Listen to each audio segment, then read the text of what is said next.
अस्सलामुअलैकुम बेटा। जैसा कि आप जानते हैं कि लास्ट लेक्चर में मैंने आपको डिटेल के साथ एग्जाम्पल 1.5 सॉल्व कराई। एग्जाम्पल 1.5 बार बार आप इसकी प्रैक्टिस करेंगे तो आप आसानी से इस लेंथी एग्जाम्पल्स के तमाम पॉइंट को अंडरस्टैंड कर पाएंगे। इसी एग्जाम्पल 1.5 से रिलेटेड बिल्कुल उसी मेथड पर आज मैं आपको दो न्यूमेरिकल सॉल्व कराऊंगा। एक बेटा न्यूमेरिकल 1.8 और एक 1.10, क्योंकि हमारा जो कॉन्सेप्ट था डायमेंशनल एनालिसिस, इसकी हम सिग्निफिकेंस पर बात कर रहे थे, जिसमें हमने drive a possible formula technique को सीखा। एग्जाम्पल 1.5 जब तक नहीं आएगी ये दो न्यूमेरिकल आपको परेशान करेंगे बेटा। आज पहला न्यूमेरिकल 1.8, तो स्टेटमेंट को रीडिंग करते हैं जनाब। न्यूमेरिकल 1.8 देखें, डेटा कलेक्ट करेंगे, क्या गिवन है, क्या required. The speed of sound wave through a medium, speed of sound आवाज़ की स्पीड थ्रू अ मीडियम किसी भी मीडियम में बी एज्यूम कि आप फ़र्ज़ करें डिपेंड्स अपॉन, डिपेंड करती है। स्पीड ऑफ साउंड आवाज़ की स्पीड किसी भी मीडियम में डिपेंड करती है। आवाज़ की स्पीड किसी भी मीडियम में डिपेंड करती है बेटा। दो फैक्टर, पहला फैक्टर गिवन है स्टेटमेंट पर तवज्जो, डेंसिटी ऑफ द मीडियम। दूसरा है मॉडुलस ऑफ इलास्टिसिटी। आवाज़ की स्पीड किसी भी मीडियम में फ़र्ज़ करें कि ये डिपेंड करती है दो फैक्टर, पहला फैक्टर डेंसिटी, दूसरा मॉडुलस ऑफ इलास्टिसिटी। अब मॉडुलस ऑफ इलास्टिसिटी क्या है मुझे नहीं पता, हालांकि 9th में आपने सुना था, लेकिन अगर आप भूल चुके हैं तो बुक ने आपको हिंट भी दिया है कि मॉडुलस ऑफ इलास्टिसिटी क्या है बेटा। रेशो है किसके दरमियान, स्ट्रेस टू स्ट्रेन, स्ट्रेस और स्ट्रेन के दरमियान रेशो कहलाता है मॉडुलस ऑफ इलास्टिसिटी। तो हमें पहली इन्फॉर्मेशन ये दी गई कि स्पीड ऑफ साउंड किसी भी मीडियम में बेटा डिपेंड करता है दो फैक्टर पर, पहला फैक्टर डेंसिटी, दूसरा फैक्टर मॉडुलस ऑफ इलास्टिसिटी। फिर आगे ये डेटा हो गया जो आपको दिया गया। फिर कहते हैं deduce by the method of dimension. Dimension के मेथड को इस्तेमाल करते हुए the formula for speed of sound, आपने इस न्यूमेरिकल में फार्मूला ड्राइव करना है स्पीड ऑफ साउंड का। डायमेंशनल एनालिसिस के मेथड को एडॉप्ट करें और फार्मूला ड्राइव करें किसका बेटा, स्पीड ऑफ साउंड का। तो ये स्टेटमेंट, इसी स्टेटमेंट के मुताबिक मैंने यहाँ लिखा है, आप देख सकते हैं। स्पीड ऑफ साउंड डिपेंड करता है दो फैक्टर, पहला factor density of the medium, दूसरा मॉडुलस ऑफ इलास्टिसिटी। जैसे टेक्स्ट बुक ने कहा वही काम मैंने नोट्स में लिखा, वीडियो में आप देख सकते हैं, ऑडियो में सुन सकते हैं। स्पीड ऑफ साउंड बेटा डिपेंड करता है दो फैक्टर बुक के मुताबिक, पहला फैक्टर डेंसिटी, दूसरा मॉडुलस ऑफ इलास्टिसिटी। फिर हमें क्या मालूम करना है, रिलेशन फार्मूला। रिलेशन चाहिए किसका, स्पीड ऑफ साउंड, वी का फार्मूला मुझे ड्राइव करना है। Speed v, speed of sound का फार्मूला मुझे ड्राइव करना है, रिलेशन फार्मूला अखज़ करना है।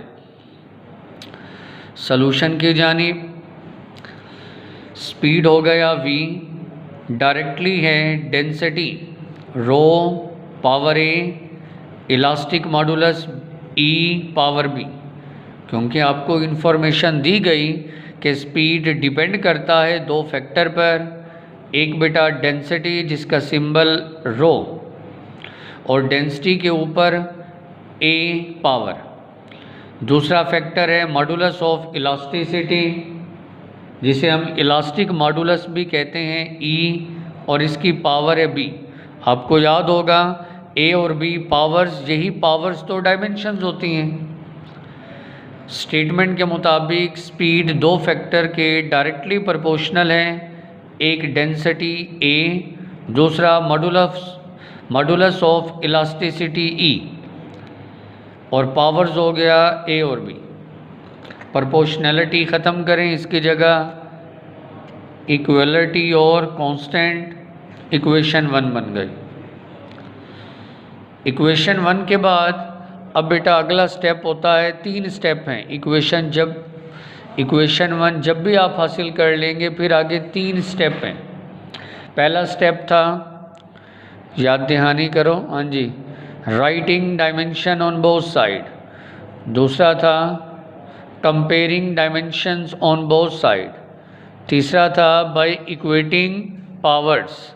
ये 3 स्टेप्स थे। यही 3 स्टेप एग्जाम्पल 5 में आपको समझाए। अब बेटा पहला स्टेप है राइटिंग डायमेंशन, राइट लिखें। इक्वेशन 1 में लेफ़्ट और राइट जानिब हर क्वांटिटी की डायमेंशन लिखनी है। अगर तो आपको डायमेंशंस याद हैं हर क्वांटिटी की तो आप डायरेक्ट लिख दें, जैसे कि मुझे याद नहीं थी। अगर मुझे याद ना हो तो बेटा मैं अलग अलग हर एक की डायमेंशन को पहले हल कर लूँ, और ये मैंने पहले हल कर लिया ताकि गलती ना हो। अगर आपको याद है तो डायरेक्ट इक्वेशन 1 में लिख दें। अगर बेटा याद नहीं है, जिस क्वांटिटी की डायमेंशन याद ना हो उस डायमेंशन को आप पहले हल कर लें। जैसे देखें इक्वेशन 1 में लेफ़्ट साइड पर है वेलोसिटी की डायमेंशन, या फार्मूले से या यूनिट से कोई एक तरीका इख्तियार करें। वेलोसिटी का यूनिट था मीटर पर सेकेंड, तो मैंने यहाँ से डायमेंशन लिखी LT इनवर्स जी। इसके बाद राइट साइड पर आए, कांस्टेंट की डायमेंशन नहीं होती, डेंसिटी की डायमेंशन लिखूँगा। डेंसिटी होता है मैस बटा वॉल्यूम, 9th क्लास में सुना, मैस बटा वॉल्यूम। मैस की डायमेंशन M, वॉल्यूम की L3। इन दोनों को इकट्ठा करें ML-3, क्योंकि वॉल्यूम की डायमेंशन L3 है, ये 3 पॉजिटिव है, ऊपर जाकर नेगेटिव। ये आ गई डेंसिटी की डायमेंशन। इसके बाद अब आप आ जाएं इलास्टिक मॉडुलस। बुक ने आपको स्टेटमेंट तवज्जो से पढ़ेंगे तो बताया था कि इलास्टिक मॉडुलस होता है स्ट्रेस बटा स्ट्रेन। जी बेटा, स्ट्रेस का फार्मूला F बटा A, स्ट्रेन होता है delta L over L। F और ओवर A, वैसे ये जो strain delta L over L है ये डायमेंशन लेस क्वांटिटी है, नो डायमेंशन। तो बाकी रह गया, यानी जो डायमेंशन इलास्टिक मॉडुलस E की होगी कौन सी, जो F ओवर A की होगी, क्योंकि स्ट्रेन तो डायमेंशन लेस है ना। तो F ओवर A की डायमेंशन हासिल करें, आपको डायमेंशन मिलेगी इलास्टिक मॉडुलस E की। F की जगह अप्लाई करें M में।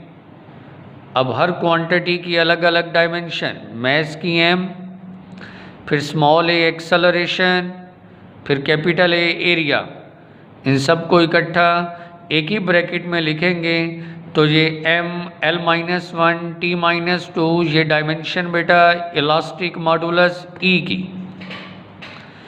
तो इक्वेशन 1 में लेफ़्ट और राइट जानिब 3 क्वांटिटीज़ थी, उन तीनों की अलग अलग डायमेंशन मैंने लिख दी। अब आता हूँ पहले स्टेप की जानिब। क्या है पहला step? Writing dimensions on both side. Writing dimension, her quantity की डायमेंशन लिखें।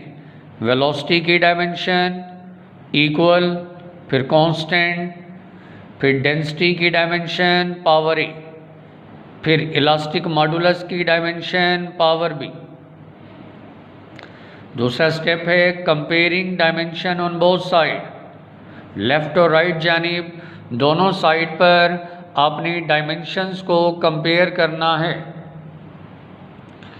और बेसिक 3 डायमेंशंस हैं, लेंथ, मास, टाइम। पहले आप लेंथ को दोनों जानिब कंपेयर करें। इस जानिब लेंथ की पावर +1 और इस साइड पर आएँ तो ये लेंथ -3 को a से मल्टीप्लाई तो -3a, और लेंथ यहाँ भी है तो -1 को b से मल्टीप्लाई -b। टाइम को कंपेयर करें, इस साइड पर टाइम की पावर -1 और राइट साइड पर टाइम देखें तो -2 को b से मल्टीप्लाई -2b। इसके बाद मैथ्स को कंपेयर करें, इस जानिब आपको मैथ्स नज़र नहीं आ रहा, 1 तो होगा तो 1 के लिए m0 m की पावर 0, और इस जानिब मैथ्स m एक पावर a है और एक b है, a+b। अगला स्टेप है by equating powers on both side. अब पावर्स को इक्वेट करो। यहाँ देखें, लेंथ पर गौर करें ना, डायमेंशन लेंथ की, इस तरफ है 1 और इधर है -3a -b, तो बेटा 1 इक्वल हुआ -3a -b। इसको पावर्स को इक्वेट करें तो -1 है -2b, इधर 0 है a+b। इक्वेशन 2, 3 और 4 इनको सॉल्व करें, a और b की वैल्यू हासिल करें। बाय इक्वेशन नंबर 3 लिखा, -1 इक्वल -2b, दोनों जानिब माइनस कॉमन, हमें b चाहिए, 2 मल्टीप्लाई इधर डिवाइड तो b की वैल्यू आ गई 1/2। b की वैल्यू को दर्ज करें 4 में, 0 इक्वल a+b की जगह 1/2, ये पॉजिटिव इधर आकर नेगेटिव, a हो गया -1/2। a और b की वैल्यू आप दर्ज कर दें कहाँ, इक्वेशन 1 में, ये इक्वेशन 1 में।